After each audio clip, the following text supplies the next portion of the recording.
تسبیح سے استخارہ کرنے کا سب سے آسان اور آزمودہ طریقہ لے کر حاضر خدمت ہوں۔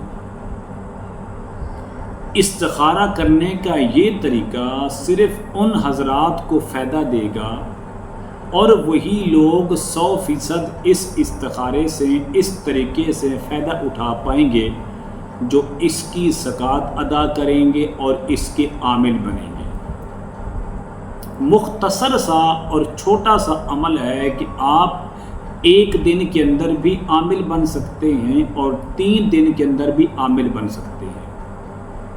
آپ اس طریقے کی جو زکوٰۃ ہے وہ ایک دن میں بھی ادا کر سکتے ہیں اور 3 دن کے اندر بھی ادا کر سکتے ہیں۔ بہت ہی آسان طریقہ ہے۔ تقریباً بزرگان دین اولیاء کرام سے جو مجربات ہیں، جو آزمودہ طریقے ہیں مختلف استخارہ کرنے کے، ان میں سے سب سے معتبر ترین، سب سے قابل بھروسہ یہ عمل ہے۔ اگر آپ اس کی زکوٰۃ ادا کریں اور آپ اس کے عامل بن جائیں، ایک چلہ کاٹنا ہے آپ نے 3 دن کا، وہ چلہ آپ ایک دن کے اندر بھی کاٹ کر آپ اس کے عامل بھی بن سکتے ہیں، آپ اس کی زکوٰۃ بھی ادا کر سکتے ہیں۔ السلام علیکم ورحمۃ اللہ وبرکاتہ۔ اسلام ایک حقیقت ہے چینل میں آپ کو خوش آمدید کہتا ہوں۔ امید کرتا ہوں کہ آپ تمام لوگ خیر و عافیت سے ہوں گے، خوش اور خرم ہوں گے۔ دعا ہے اللہ تبارک و تعالی آپ تمام کو خوشیاں عطا فرمائے، آمین۔ تسبیح سے استخارہ نکالنے کا سب سے آسان اور آزمودہ طریقہ، لیکن اس کے لیے 2 شرطیں ہیں۔ پہلی شرط یہ ہے کہ آپ اس عمل کی زکوٰۃ ادا کریں۔ نمبر 2، آپ چلہ کاٹ کے اس کا عامل بن جائیں، تو پھر آپ 100% بلکہ 101% آپ اس استخارے سے فائدہ اٹھا سکتے ہیں۔ زکوٰۃ کیا ہے؟ زکوٰۃ کا بہترین طریقہ یہ ہے کہ آپ نے روزانہ 3 دن تک نماز فجر کے بعد اول اور آخر 11 مرتبہ درود ابراہیمی پڑھ کے 101 مرتبہ بسم اللہ الرحمن الرحیم پڑھنا ہے۔ بس یہ آپ نے نماز فجر کے بعد روزانہ 3 دن تک اس کی زکوٰۃ ادا کرنی ہے۔ زکوٰۃ ادا کرنے کی نیت سے آپ نے اول آخر 11 بار درود ابراہیمی کے ساتھ بسم اللہ الرحمن الرحیم 101 بار پڑھ کے دعا کرنی ہے کہ سیدنا حضرت آدم علیہ نبینا وعلیہ الصلوۃ والتسلیم سے لے کر آج تک جتنے مومن مرد، مومن مسلمان مرد، عورتیں آ چکی ہیں، جو زندہ ہیں، جو چلے گئے ہیں، جنات ہیں، جو اسلام قبول کرنے والے ہیں، ان تمام کی روح کو آپ نے ایصال ثواب کرنا ہے۔ دوسرے دن اور تیسرے دن آپ اس کی زکوٰۃ ادا کریں گے۔ زکوٰۃ ادا کرنے کے بعد آپ اس کے عامل بن جائیں گے۔ عامل کس طرح بنیں گے؟ عامل بننے کے لیے آپ کو 3 دن کا ایک عمل کرنا پڑے گا۔ روزانہ آپ نماز فجر کے بعد اول آخر 7 مرتبہ درود ابراہیمی کے ساتھ سورۃ علم نشرح کو آپ نے 3 دنوں میں 216 بار آپ نے اس کو پڑھنا ہے۔ پہلے دن 71 مرتبہ نماز فجر کے بعد، دوسرے دن 72 مرتبہ نماز فجر کے بعد، تیسرے دن 73 مرتبہ نماز فجر کے بعد آپ نے اس کو کرنا ہے۔ 3 دن کے اندر آپ اس عمل کی زکوٰۃ بھی ادا کر پائیں گے اور 3 دن کے اندر آپ اس عمل کے عامل بھی بن جائیں گے۔ نمبر 1۔ دوسرا طریقہ بڑا آسان ہے۔ اگر آپ چاہیں تو ایک ہی دن کے اندر اس کی زکوٰۃ ادا کر لیں اور عمل کر کے آپ اس کے عامل بن جائیں۔ وہ کیسے؟ نماز فجر کے بعد آپ 101 بار بسم اللہ الرحمن الرحیم زکوٰۃ ادا کرنے کی نیت سے اول آخر 11 بار درود شریف پڑھ کے آپ تمام ارواح طیبات کو ایصال ثواب کریں، اور ایک بار آپ نے یہ کرنا ہے۔ نماز ظہر کے بعد آپ 101 بار دوبارہ پڑھ لیں، نماز مغرب کے بعد 101 بار دوبارہ پڑھ لیں۔ اسی طرح ایک ہی دن کے اندر آپ نماز فجر کے بعد اول آخر 7 بار درود ابراہیمی کے ساتھ ساتھ 71 مرتبہ آپ سورۃ علم نشرح کو نماز فجر کے بعد پڑھ لیں، اور 72 مرتبہ نماز ظہر کے بعد پڑھ لیں، اور 73 مرتبہ نماز مغرب کے بعد پڑھ لیں۔ تو اس طریقے سے آپ 216 بار پڑھ لیں گے۔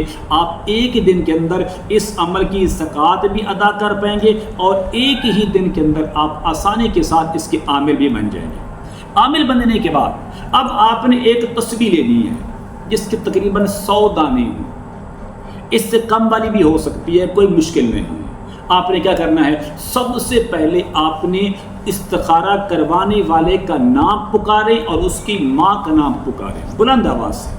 پکارنے کے بعد ایک مرتبہ آپ نے درود ابراہیمی پڑھنا ہے، اور پڑھنے کے بعد آپ نے دیکھیے دونوں ہاتھوں سے آپ نے اس کو پکڑنا ہے اور آرام سے مکمل ایک بار بسم اللہ الرحمن الرحیم پڑھنا ہے۔ جہاں پر آپ کی شہادت کی انگلی جس دانے پر پڑے گی آپ نے وہاں سے 3 کلمے پڑھنے ہیں ایک ایک دانے پر۔ بسم اللہ الرحمن الرحیم، الحمدللہ رب العالمین، یہ دانہ آگے کر لینا ہے۔ بسم اللہ الرحمن الرحیم، لا حول ولا قوت الا باللہ، دوسرا دانہ آگے کر لینا ہے۔ بسم اللہ الرحمن الرحیم، حسبی اللہ و نعم الوکیل، تیسرا دانہ آپ نے کرنا ہے۔ تو اس طریقے سے آپ نے یہ پڑھتے جانا ہے۔ جب دیکھیں کہ یہ تسبیح مکمل ہو گئی ہے، آخری دانے پر جو آپ کلمہ پڑھیں گے ان 3 میں سے اس کو آپ نے نوٹ کر لینا ہے، ذہن کے اندر نوٹ کر لیں۔ مثلا آپ کا جو آخری دانہ تھا وہ تھا لا حول ولا قوت الا باللہ، پہلی بار پڑھنے کے بعد اس کو آپ نوٹ کر لیں۔ نوٹ کرنے کے بعد آپ اس طرح پھر کریں، ایک بار درود پاک پڑھیں اور پڑھنے کے بعد بسم اللہ الرحمن الرحیم، یہاں سے آپ اس کو پھر شروع کر لیں، الحمدللہ رب العالمین، لا حول ولا قوت الا باللہ، حسبی اللہ و نعم الوکیل، اس طریقے سے اس کو پڑھتے جائیں۔ جب آپ کا آخری دانہ ہو تو اس دانے کو بھی آپ نوٹ کر لیں۔ نوٹ کرنے کے بعد آپ نے پھر ایک بار درود پاک کے ساتھ ایک بار مکمل بسم اللہ الرحمن الرحیم، جہاں پر آپ کی شہادت کی انگلی پڑے اسی دانے سے آگے آپ نے پڑھنا شروع کرنا ہے، الحمدللہ رب العالمین، لا حول ولا قوت الا باللہ، حسبی اللہ و نعم الوکیل۔ جو آخری دانہ ہوگا پڑھتے جائیں، جب آخری دانہ ہوگا اس کو نوٹ کر لیں۔ اب آپ نے مکمل عمل کر لیں۔ اب اس کا رزلٹ کیسے معلوم ہوگا؟ آپ اس کے عامل بھی بن گئے، آپ نے اس کی زکوٰۃ بھی ادا کر لی، آپ نے استخارہ بھی نکال لیا ہے۔ جس مقصد کے لیے آپ استخارہ نکال رہے تھے آپ نے اس بندے کا نام بھی لیا، اس کی ماں کا نام بھی پکارا، استخارہ نکالا۔ اب دیکھیے اس کے 3 طریقے بڑے آسان سے ہیں۔ نمبر 1، جب آپ نے پہلی بار پڑھا تو ایک بار آیا لا حول ولا قوت الا باللہ، دوسری بار آیا الحمدللہ رب العالمین، اور تیسری بار آیا حسبی اللہ و نعم الوکیل۔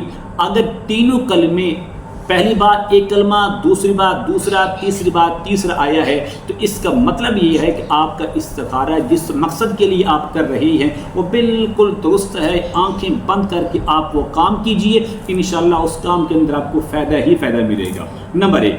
نمبر 2 یہ ہے الحمدللہ رب العالمین 2 بار آیا، اسی طرح حسبی اللہ و نعم الوکیل یہ بھی 2 بار آیا، اور درمیان کے اندر ہے لا حول ولا قوت الا باللہ یہ بھی 2 بار آیا ہے۔ اگر پہلی 2 بار تینوں بار میں سے 2 بار الحمدللہ رب العالمین آیا تب بھی آپ کا استخارہ بالکل درست ہے۔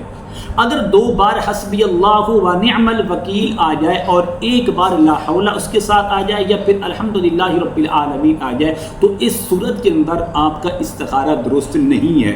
مثلا آپ شادی کے لیے کر رہے ہیں تو رک جائیے، یہ مناسب نہیں ہوگا آپ کے حق میں۔ سفر کر رہے ہیں تو رک جائیے، سفر نہ کیجیے، نقصان ہوگا۔ آپ کاروبار کرنا چاہتے ہیں، کاروبار نہ کیجیے، نقصان ہوگا۔ کیونکہ حسبی اللہ اگر 2 بار آ جائے یا 3 بار آ جائے تو یاد رکھیے ان دونوں صورتوں کے اندر آپ کا استخارہ درست نہیں ہوگا۔ 2 بار الحمدللہ آ جائے تب بھی ٹھیک ہے، الحمدللہ رب العالمین 2 بار آ جائے استخارہ بالکل ٹھیک ہے۔ اچھا لا حول ولا قوت الا باللہ اگر آپ کا 2 بار آ جائے تب بھی استخارہ ٹھیک ہے۔ ہاں اگر ایک بار الحمدللہ کے ساتھ یا لا حول ولا قوت الا باللہ کے ساتھ حسبی اللہ و نعم الوکیل آ جائے، 2 بار آ جائے یا 3 بار آ جائے، ان دونوں صورتوں کے اندر آپ کا استخارہ درست نہیں ہوگا۔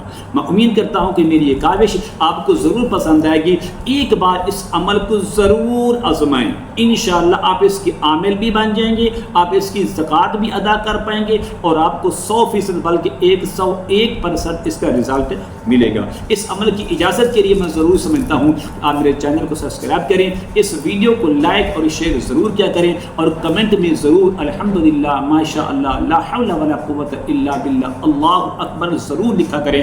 السلام علیکم ورحمۃ اللہ وبرکاتہ۔